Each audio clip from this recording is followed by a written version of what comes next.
कुछ साल पहले इंटरनेट पर एक पोस्ट सामने आया। नमस्ते, मैं 23 साल की लड़की हूँ। एक आदमी कई दिनों से मेरा पीछा कर रहा है। उसके हाथ में अजीब लकड़ी की तलवार है। शुरू में मुझे लगा वह कोई मार्शल आर्ट्स का अभ्यास करने वाला है, तो मैंने ध्यान नहीं दिया। वह लगातार मेरा पीछा करता रहा। कुछ दिन पहले वह मेरा पीछा करते हुए मेरी बस में चढ़ गया, तलवार मेरी ओर तान दी, साथ ही वह बड़बड़ा रहा था। एक बार जब मैं मेट्रो में थी तो मैंने देखा आसपास के लोग मुझे अजीब नजरों से देख रहे। मैंने जैसे ही पीछे मुड़कर देखा, वह दिखा। वह मुझे घूर रहा था और उसके मुंह से शब्द निकल रहे थे। मैं डर के मारे वहाँ से भाग गई, भले ही स्टेशन नहीं आया था। उस दिन के बाद से मैं दूर जाने की हिम्मत नहीं कर पाई। हर दिन सिर्फ घर के आसपास ही घूमती हूँ और अक्सर सिर में तेज दर्द महसूस होता है, जैसे कोई जोर से दबा रहा हो। कल मुझे अपनी सबसे अच्छी दोस्त का एक फोन आया। उसने बताया कि एक आदमी ने सड़क पर उसे रोक लिया और बहुत गुस्से में उस पर चिल्लाया, तुम्हारी दोस्त खतरे में है, जल्दी बताओ वह कहाँ है। मेरी दोस्त भी डर गई थी। उसने कहा कि उस आदमी के हाथ में एक लकड़ी की तलवार थी, वही आदमी जिसे मैंने पहले देखा था और जो हमेशा मेरा पीछा करता था। कोई मुझे बता सकता है कि आखिर ये सब क्या हो रहा है?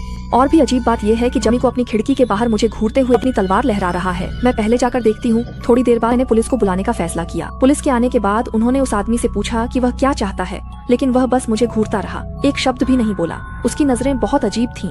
ऐसा लग रहा था जैसे वह मेरी शक्ल नहीं बल्कि मेरे सिर के ऊपर कहीं देख रहा हो। आखिर यह मामला क्या है?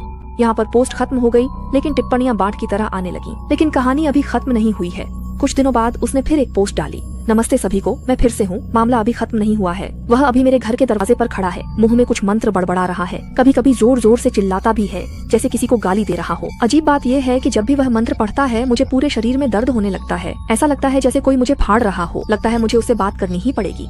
इस पोस्ट के साथ उसने अपनी एक फोटो भी लगाई थी जिसमें उसका पूरा शरीर लाल नजर आ रहा था। सभी लोग कमेंट करके पूछने लगे कि क्या हुआ है। कुछ देर बाद उसने कमेंट का जवाब दिया। मैंने दरवाजा खोलकर उस पर चिल्लाया, आखिर तुम चाहते क्या हो? उसने जवाब दिया, मुझ पर एक बुरी आत्मा का साया है, अगर मैंने जल्दी से उसे नहीं भगाया तो मुझे परेशानी हो जाएगी। कमेंट सेक्शन में तुरंत हलचल मच गई। सभी ने कहा कि वह लड़का झूठ बोल रहा है और उसे धोखा नहीं खाना चाहिए। उसने फिर कमेंट किया, अब वह लड़का मुझसे कह रहा है कि जब उसने मुझे पहली बार बस में देखा था तब बुरी आत्मा मेरे बाल चबा रही थी। दूसरी बार जब उसने मुझे मेट्रो में देखा तो बुरी आत्मा ने मेरा पूरा सिर निगल लिया था और अब वह मेरे ऊपरी शरीर को निगल रही है। अगर जल्दी से उसे नहीं भगाया तो मैं मर जाऊंगी। उसने कहा कि वह लगातार जादू करके बुरी आत्मा को भगाने की कोशिश कर रहा था, लेकिन कोई असर नहीं हुआ, इसलिए उसे खुद आकर मुझसे मिलना पड़ा। इन दिनों मुझे बार बार नाक से खून आ रहा है, होंठ बिना वजह नीले पड़ रहे हैं और सांस भी ठीक से नहीं आ रही।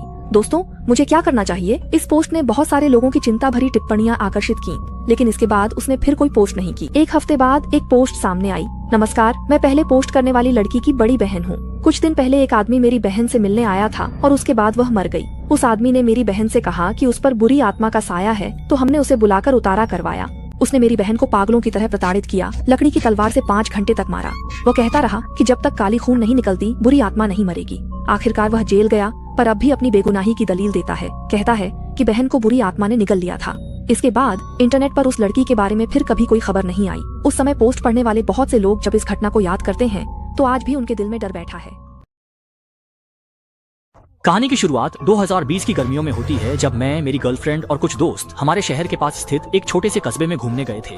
इस शहर में एक खूबसूरत बंदरगाह क्षेत्र है जिसके पीछे ऊंची ऊंची चट्टानें खड़ी हैं। ये चट्टानें बेहद खड़ी हैं और अगर कोई गलती से गिर जाए तो बचने की कोई संभावना नहीं है, क्योंकि चट्टान के नीचे कोई मुलायम रेत नहीं बल्कि कठोर पत्थर है। ये छोटा सा कस्बा 2 खासियतों के लिए मशहूर है। एक तो यहाँ लगातार आने वाले पर्यटक और दूसरा यहाँ के मेहनती मछुआरे। यात्रा के पहले दिन हमने फैसला किया कि हम चट्टानों पर टहलने और सूर्यास्त देखने जाएंगे और साथ में बियर और स्नैक्स भी ले गए। कस्बे का समुद्री तट एक चौड़ी खाड़ी के भीतर स्थित है जिसमें हमारा घर भी शामिल है और दोनों जगहों के बीच ज्यादा दूरी नहीं है। खाड़ी में एक बड़ा क्रूज जहाज लंबे समय से लंगर डाले खड़ा है। कागजी कार्रवाई और दस्तावेजों की समस्या के कारण इस अवैध जहाज को कोई अपनाने नहीं आया और उसके चालक दल भी जहाज छोड़कर जा चुके हैं, इसलिए वह अकेला और सुनसान पड़ा है। सूर्यास्त के समय समुद्र की सतह दर्पण की तरह शांत होती है। केवल वही बड़ा क्रूज जहाज और कुछ मछली पकड़ने वाली नावें इस दृश्य को सजाते हैं। गर्मी की रातें बेहद सुंदर होती हैं। डूबता सूरज धीरे धीरे समुद्र के क्षितिज में समा जाता है। हम हंसी मजाक करते हैं और इस गर्मी में पूरे करने की अपनी तमाम इच्छाओं के बारे में खुलकर बातें करते हैं। मित्र दाशान को जैसे कुछ आभास हुआ, वह अचानक अजीब सा चेहरा बनाकर बोला, तुम लोग देखो, उस जहाज पर रोशनी है, कहीं वहाँ कोई है तो नहीं? शुरू में मैंने ध्यान नहीं दिया, सोचा कि वह तो बस रात के आसमान में कभी कभार चमकने वाली ऑटोमेटिक लाइट होगी। लेकिन धीरे धीरे चमकती हुई रोशनी एक जगह से बढ़कर 2 जगह, फिर 3 जगह हो गई। अचानक जहाज के एक बड़े हिस्से को साफ साफ रोशनी से नहला दिया गया। यह दृश्य काफी रहस्यमय था, लेकिन हमें उस जहाज के बारे में कुछ भी पता नहीं था, तो हमने अंदाजा लगाया कि शायद कोई सुरक्षा गार्ड वगैरह वहाँ रखवाली और देखरेख के लिए रुका हो। इसके बाद हम सब अपने अपने कमरों में आराम करने चले गए। दोस्तों ने तो इस बात को पूरी तरह भुला दिया, लेकिन मेरे मन में कहीं न कहीं बेचैनी बनी रही। हमेशा लगता रहा कि कुछ तो गड़बड़ है। अगली सुबह हम स्थानीय एक मशहूर जगह पर नाश्ता करने गए। वहाँ की टीवी पर स्थानीय खबरें चल रही थीं और हमने एक ऐसी खबर देखी। पिछली रात 3 नाविक उस खाड़ी में फंसी परित्यक्त जहाज पर चढ़ने की कोशिश करते हुए हादसे का शिकार हो गए। खबर में बताया गया कि उनमें से 2 के गले काट दिए गए थे, जबकि एक की मौत करंट लगने से हुई। क्या पिछली रात हमने जो कुछ भी देखा वही असल में उस हत्याकांड का दृश्य था, या फिर यह सब सिर्फ एक डरावना संयोग था? आखिर जहाज पर रोशनी क्यों चमक रही थी? किसने नाविकों का गला काटा? वे इस जहाज पर आखिर क्या ढूंढ रहे थे? आखिरकार हमें बस इतना ही पता चला कि पुलिस ने इस मामले को एक हादसा करार दिया। नमस्ते, आप सभी को मेरा प्रणाम। मैं एक छोटे से कस्बे में रहने वाली लड़की हूँ। यहाँ के लोग बहुत अंधविश्वासी हैं। बुजुर्ग, मैं कभी भी इन अंधविश्वासों पर विश्वास नहीं करती थी, मगर अजीब बात यह है कि इन्हीं अंधविश्वासी तरीकों ने एक दिन मेरी जान बचा ली। ये घटना 2 महीने पहले की है। मैंने पास के एक परिवार के बच्चे को ट्यूशन पढ़ाने की नौकरी ज्वाइन की थी। वे अच्छी तनख्वाह दे रहे थे और वह परिवार भी अच्छा और मिलनसार था। अब मुझे उनके बच्चे को ट्यूशन पढ़ाते हुए 3 हफ्ते हो चुके थे। एक दिन जब मैं उनके घर जा रही थी तो मैंने देखा कि लोग मुझे अजीब तरह से घूर रहे हैं, जैसे उन्होंने कोई भूत देख लिया हो। मैंने इसे नजरअंदाज किया और छात्र के घर बढ़ती रही। मैंने दरवाजा खटखटाया और दरवाजा खोलने वाले अभिभावक को मुस्कुराकर देखा, लेकिन उनकी मुस्कान गायब हो गई और वे भी मुझे उसी अजीब नजर से देखने लगे जैसे बाकी लोग देख रहे थे। शायद मैंने कुछ गलत पहन लिया था। मैंने झिझकते हुए उनसे पूछा, आप मुझे इतनी अजीब नजरों से क्यों देख रहे हैं? लेकिन वे बस चुपचाप वहीं खड़े रहे, कुछ बोले ही नहीं।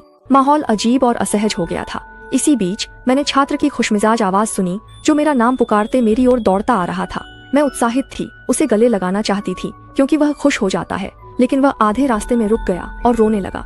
तभी उसकी माँ को होश आया और उसने मुझसे कहा, शायद वह थक गया है, आप पहले ड्राइंग रूम में बैठिए, मैं दोपहर का खाना तैयार करती हूँ। हालांकि मेरे मन में बहुत सारे सवाल थे, फिर भी मैं पास के सोफे पर बैठ गई। इसी समय मैंने छात्र को चिल्लाते हुए सुना, टीचर आपका सिर कहाँ गया? बच्चे की बात सुनकर मैं चौंक गई। और भी डरावनी बात यह थी कि उसके पापा भी डरे हुए चेहरे के साथ मेरी ओर आए और बोले, मुझे लगता है कि तुम्हें अभी घर चले जाना चाहिए और घर पहुंचकर आज पहने हुए सारे कपड़े जला देना। ये बात भले ही कुछ अजीब लगी, लेकिन फिर भी मैंने सिर हिलाया और घर चली गई। घर पहुंचकर मैंने रास्ते में हुई उन अजीब घटनाओं को याद किया और अपने माता पिता को बताया। मेरे माता पिता कभी अंधविश्वासी नहीं रहे, लेकिन इस बार वे अचानक खड़े हो गए और प्रार्थना करने लगे। साथ ही मुझसे कहा कि जल्दी से उस दिन पहने हुए कपड़े जला दूं। उनकी प्रतिक्रिया ने मुझे डरा दिया। मैंने वैसा ही किया। उस रात जब मैं कपड़े जला रही थी, मुझे अजीब सी गंध आई जिससे उल्टी जैसा महसूस हुआ। मैंने अपने छोटे भाई से आग पर नजर रखने को कहा और खुद पानी लेने चली गई। आधे रास्ते में बेहोश हो गई। जब मैं होश में आई, रात के 7:30 बज चुके थे। मैंने माँ से पूछा क्या हुआ था। मैं बेहोश हो गई थी। वे मुझे अस्पताल ले गए। डॉक्टर ने कहा कि मुझे कुछ नहीं हुआ। अगली सुबह मैं चाहकर भी जाग नहीं पाई। माता पिता ने मेरे छात्रों के अभिभावकों से छुट्टी ले ली। मैं बीमार हूँ, नहीं आ पाऊंगी। लेकिन इसके बाद जो हुआ उसने मुझे और भी ज्यादा चौंका दिया। जब मैं होश में आई तो मैंने एक खबर सुनी, सड़क पर गोलीबारी की घटना हुई थी। सौभाग्य से उस समय सड़क पर कोई नहीं था, इसलिए कोई घायल नहीं हुआ। लेकिन वही सड़क तो है जिससे मैं हर रोज सुबह 8:30 बजे अपने छात्र के घर जाती हूँ। अब मुझे समझ में आया कि सबने मुझे बिना सिर के देखा था, क्योंकि मैं एक दुर्घटना का शिकार होने वाली थी। अगर उस समय मैंने अपने कपड़े नहीं जलाए होते तो शायद मैं भी गोलीबारी की घटना की शिकार बन जाती। वह अंधविश्वास जिसने मेरी जान बचाई ये कहता है कि अगर कोई तुम्हें बिना सिर के देखे तो सलाह दी जाती है कि उसी दिन पहने हुए कपड़े जला दो, तभी सुरक्षा मिलती है।